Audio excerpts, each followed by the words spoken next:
Why is there so much singing in church? I mean, seriously, why? Across traditions, across history, across geography. I think we have a cool photo here. Yeah, you can go an entire Jewish liturgy singing. The Catholic Mass is full of songs, Protestant services with the hymns and the anthems, contemporary evangelical praise songs, Buddhist chants, Islamic nasheeds, Sikh kirtans, Hindu bhajans. I mean, there is something clearly desirable about getting everyone who's gathered to sing the same words on the same tune at the same time. There may be a few exceptions, like the Society of Friends, but as a general rule, if you're going to a spiritual service, you're probably going to sing. Why? Why not dance? Why not journal? Why not pottery? Why not this? And now please join in taking out your canvases and paints, which are under your seats, and we'll all paint pine trees for the next 5 minutes. That would be cool. But I'm guessing, and here's the piece of it that I'm poking at. If you made a list of your personal favorite spiritual practices, the thing you do to fill your own cup when you're feeling just dry to the world, does singing with other people make the top 3? For some of us, maybe, but for many of us, no. And yet, in religious communities, we center singing. And so, I invite you into a conversation on this. If you feel comfortable talking with your neighbors, share with them. If you're online, put it into the chat. The question is this: why do people in spiritual communities sing together? I'll give you a moment. All right. Spoiler alert, we will not answer this question, but we will deepen it. Will you take out 346 in the gray hymnal? We clearly need to start with this one. We're going to do verse 1. Come, sing a song with me.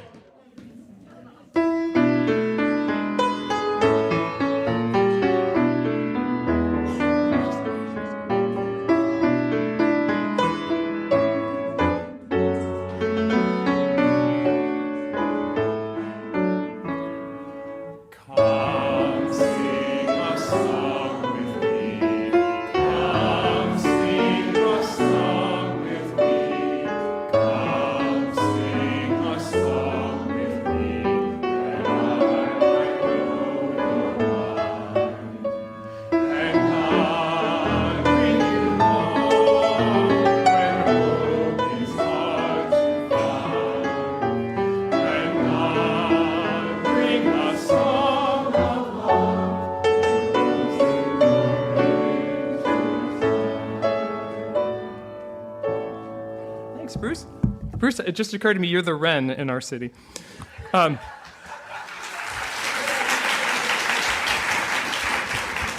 So you are not getting graded on this. I've left that. But I'm curious if there were any conversations you had that had a compelling answer. Why do we sing in spiritual communities?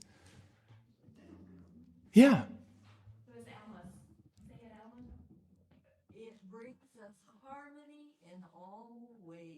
It brings us harmony in all ways.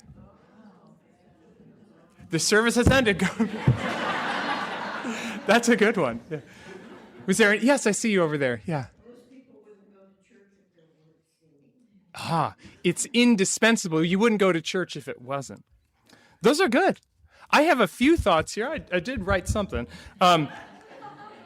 I don't think any one of them is the answer, but I suspect the intersection of the reasons named and those that have not yet been named is probably closer to why all of these different traditions center singing. So I think there's something to do with text and music. I think there's something to do with pluralism. I think there's something to do with your own physical experience when you sing. And I would argue that there's a theological reason. So let's explore those. Let's talk about text and music. Songs allow us to connect the beauty of words and the beauty of tunes, right? The intellectual and the emotional, the idea and the feeling. So I swear I came up with this before Dave did this last week, but it is brilliant, Dave. I see you. I want us to look at the text of Peter Mayer's hymn, Blue Boat Home, which is 1064 in your teal hymnal. Although I'm given to understand from Bruce that many of you know this very well.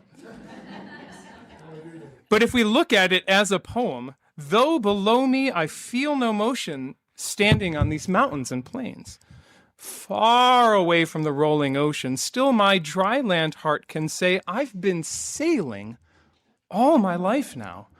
Never a harbor or port have I known. The wide universe is the ocean I travel, and the earth is my blue boat home. What a poem. Peter Mayer, who wrote both the arrangement and the words, lives up in Stillwater, Minnesota, and he makes this metaphor. If you think of the vast universe as the ocean, then our planet is this little blue boat that sails in its orbit around our sun. And if that's the case, I guess I'm a sailor. It's a cosmic idea. It's very Carl Sagan, if you're familiar with his work. It has deep meaning for us across our own theological differences because it invites us to put ourselves into a bigger perspective. We're a tiny dot on a tiny blue dot in the vastness of the universe. And as a poem, it works, but it also works to sing. It's a great tune. Those who grew up in Christian traditions would have sung words like, "Come thou long expected Jesus," to this tune, or "Love divine, all loves excelling." There's lots of different texts that you know this tune to. Now, like most hymns that endure, the ones that get used a lot from the hymnal, it's singable. It moves in steps and it covers only 6 notes. You can fact check me on this. It only covers 6 notes. By contrast, our national anthem skips around 12 notes. And you know how that goes.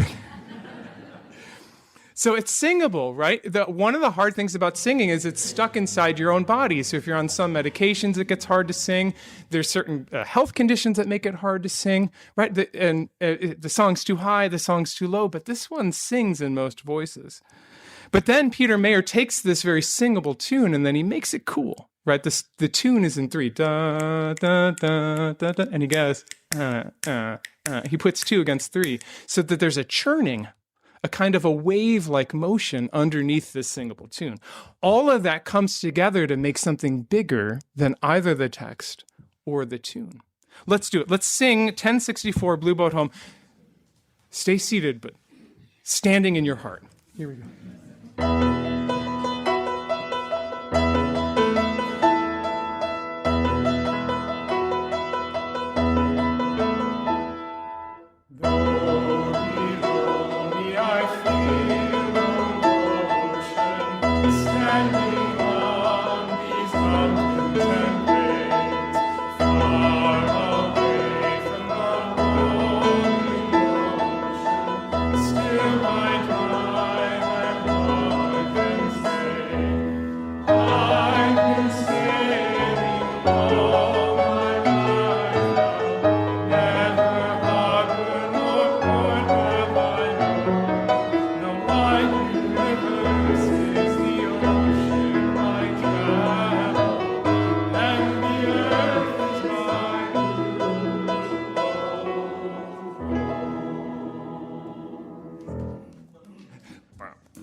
I had a thought when putting this service together, and it's a little bit sacrilegious. I imagined a group of British monks in the 10th century.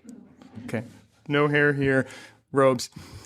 And I could very clearly see Brother Thomas complaining to Brother Gregory. You know, I really hate it when Prior James has us sing this new French psalm.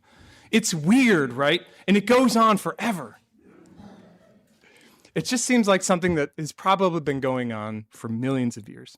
Songs have a cultural significance. They come from a people in a place. They're sung in a kind of a language with a sort of style to them. So when we sing across culture, we're invited to learn more about where that song came from, what it meant for the people who sang it, and for those of us today in this space. And so our congregational singing gives us the opportunity to live out our value of pluralism. And that sounds beautiful in theory. But I've been a music director for 25 years, and it doesn't always play out like that. I've had a lot of conversation with Brother Thomases. I don't like that song. And those comments tell me two things. One, singing absolutely matters to this person. Otherwise, they wouldn't care what song I pick because they don't care. And two, their commitment to pluralism is a little harder to live out when it comes to singing. Which is to say that when we sing together, if you like, you can think of it as building your resilience to put up with things that are not your cup of tea. You can, if you want, make a perfectly bespoke experience, your playlist, your favorite poems, but we understand as soon as another person enters the conversation that your bespoke hour has changed. The service catered to you and you alone is no longer. And when 2 becomes 100 or 200, some songs dial in perfectly for you, but they fall completely short for you. But then the next song is exactly yours, and that's not your favorite. But if we're not there, at least singing helps us hold the space for difference and learn across differences. So I'd actually like to practice leaning into discomfort. Okay, can I do that on my first Sunday? Is that a thing? I want you to turn to 305 in the Gray Hymnal. Now, this song, most of you know from Joan Baez and the United Farm Workers Movement, De Colores, right? Actually comes from a mid-20th century Catholic group, but let's scoot past that, okay? The version that we have in our hymnal in 305, De Colores, right, the English translation, is itself a perfect tribute to pluralism. Literally.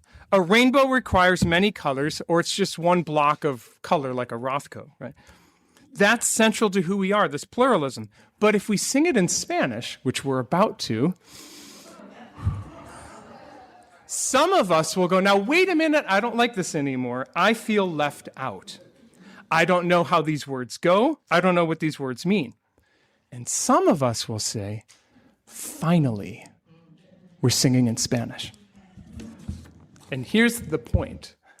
Whatever we're serving in that musical offering, if it is not your cup of tea, be assured that it is someone else's favorite. So we're going to, and if you don't, what I always say is if you don't know the Spanish, sing it louder.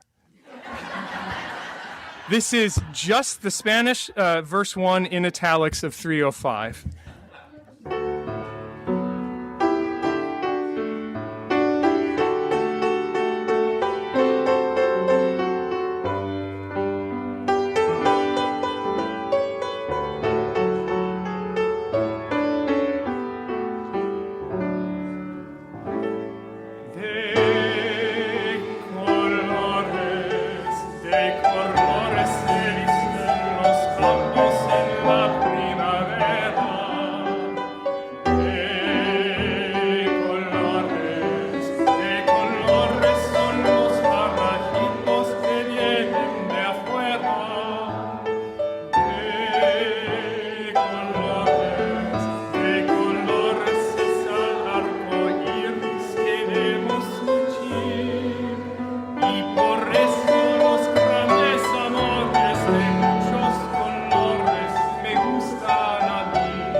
Thank you.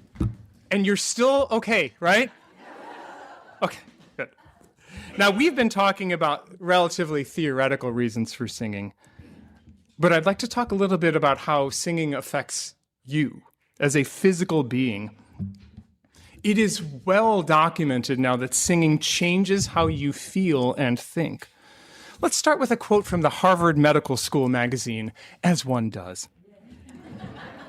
Music lights up nearly all of the brain, including the hippocampus and amygdala, which activate emotional responses to music through memory, the limbic system, which governs pleasure, motivation, and reward, and the body's motor system. Another source says the chills you feel when you hear a particularly moving piece of music may be the result of dopamine, the neurotransmitter that triggers sensations of pleasure and well-being. As your brain becomes familiar with a particular song, your body may release dopamine upon hearing just the first few notes. Think Pavlov, right? In a 2017 study, researchers tested the level of cortisol in singers' mouths before and after singing. It decreases when you sing. That's a fancy way of saying singing decreases your stress. Singing makes you feel better. And because singing engages the whole brain, our memory for songs is far more durable than our memory for most things. One of the most common and moving experiences for those who are caregiving is to share music with your loved one in memory care. Your beloved may not remember what year it is, they may forget who you are, but they will still remember songs. When is the last time some of you thought about Burl cream? I'll bet you know the jingle though, right? Burl cream. Thank you, okay. I rest my case. It is funny how it stays there. It'll be the last neuron to go, okay? And so music is pleasurable and it's good for us and it stirs and clings to our memories, but what does that have to do with singing together in groups? Why are Buddhists and Jewish people and Catholic people, why are we all singing together like this? Singing synchronizes us. This has been proven in studies, and it's very easy to understand. When you breathe out, your heart rate decreases, and when you breathe in, it elevates. When you're singing, that's fancy exhalation. When you're breathing, right, when you're singing, you're breathing out all at the same time, and then you're all catching your breath at the end of that phrase. And then you're all breathing out at the same time, and then you're all catching your breath. And so, study after study, your heart rates literally synchronize. It's beautiful, and it's very poetic, and that's a whole sermon right there. We are synchronizing our hearts when we sing. You come into the room as an individual, you have your own hopes and fears and to-do lists and ruminations, but in the moments that we sing together, you're part of something bigger. You become we. So let's take a moment to synchronize our hearts in many ways by singing together, How Could Anyone? It's 10:53 in the Teal hymnal. Does anyone know this one already? Is this a new one? A couple of us. Okay. 10:53. Please note there's a repeat sign, which is a fancy way of singing, sing it twice. So this is 10:53.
If you can talk, you can sing.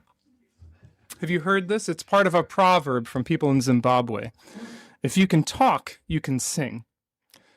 Now, I get the sense that most of you are comfortable saying you can talk.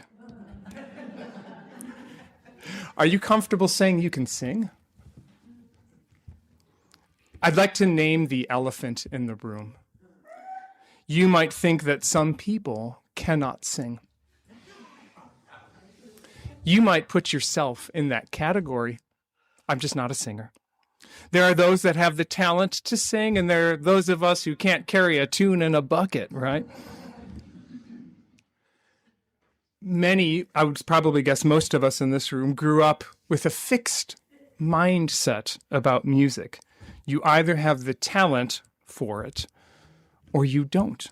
And that world, the music teacher's job is to scope talent, to separate sheep from goats.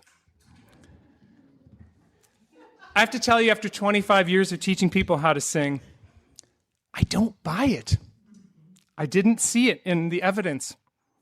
I'm in the camp of growth mindset. You learn to do things by deliberate practice with a teacher. You didn't wake up in kindergarten knowing how to do pre-algebra or calculus or wherever it was you stopped off at math. You worked on it with a teacher every day for however many years you went to school. Same thing with English, same thing with science. But some reason we think of music as you either have it from the start or you don't. If it helps to know, Mozart wasn't writing those sonatas when he was 6. His dad was a music teacher. His dad wrote those. Just like you did the science project, right? Okay, for your 4th grader. I'm off track. It doesn't mean, growth mindset doesn't mean that everyone can do anything if they practice hard enough. I can't practice my way into dunking a basketball. I tried. I will never sing at the Metropolitan Opera. That's a different kind of a voice. There are people that have more of a capacity to do something than others. Yes, for sure. But I've taught too many students who came in saying, oh, I can't sing, who in fact could sing. Singing is not a have or have not thing, but then that means we can do it even if we're not that good at it. I do yoga every day and I'm genuinely terrible at yoga. You know how they say, or if you like, you can modify. I always go, oh, I'm already there.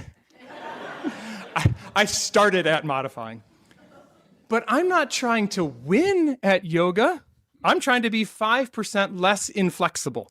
That's my goal. If you write poetry, are you competing with Billy Collins and Amanda Gorman, or is this what your soul longs for? If you garden, are you only gardening to be in better homes and gardens, or does it feel good to have the dirt in your hands? If you only do the things that you're very skilled at, you never grow.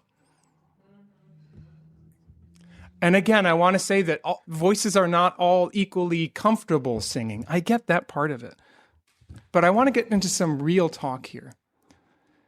If you had that 4th grade teacher who looked at you and said, I need you to mouth the words, it really, really hurts. And I've talked to so many congregants over the last 25 years who tell that same story. As soon as I was told to mouth the words, I have not sung a note since. It's a way, way too common experience. And I'm so sorry that you experienced that. I will say I trained music teachers for 19 years, and they did the best they knew. But they said something to you because they didn't have the teaching tools in that moment or the time or whatever it was they needed to help you build your skills. Please do not give that teacher in 1960 the power to silence you for the rest of your life. There's a theological message, I promised one. Your dignity is not contingent on your skill at a thing. You have inherent worth and dignity, whether you sing like an angel or not. You already have it. That's the point of Unitarian Universalism. So I would say, sing out. And if you think you're probably one of those folks who's off pitch, I say sing out louder. For 2 reasons. 1, for the liberation from shame that has been holding you down. And 2, to remind your neighbors to liberate themselves from this perfection mindset. Yeah, we don't do anything in church in order to be the best at it, to win, to be perfect. Are we fighting against Plymouth here? Right? We come here. Is it too soon for those jokes? I can't tell. We are not trying to win. We are very clear about what we are trying to do. We are trying to love radically and grow ethically and spiritually and serve justly. It is not a competition. It is a mutually supportive journey. Which is to say, I think one of the main reasons that folks in spiritual communities sing is to free ourselves from the trap of me and the world. We get comfortable being human together. to do something together because doing something together lifts up our values, not because it shows off my skill in an extractive capitalist world. We are all held in a love that is so much better and so much bigger than your skill at singing. And so with that spirit in mind, I invite us to finish by singing a song that is not in either hymnal. It's a very short song. It's in your order of service. It's written by the Unitarian Universalist minister, Reverend Rebecca Parker and Elizabeth Norton, and it's called There Is a Love. And it goes like this. There is a love holding me. There is a love holding all that I love. There is a love holding all. I rest in that love. And then the second time you say, us. And that's the point. What was I in D? D. All right, good. There is a love holding me. There is a love holding all that I love. There is a love holding all. I rest in that love. And now we. There is a love holding us. There is a love holding all that we love. There is a love holding all. We rest in this love. And may that be so.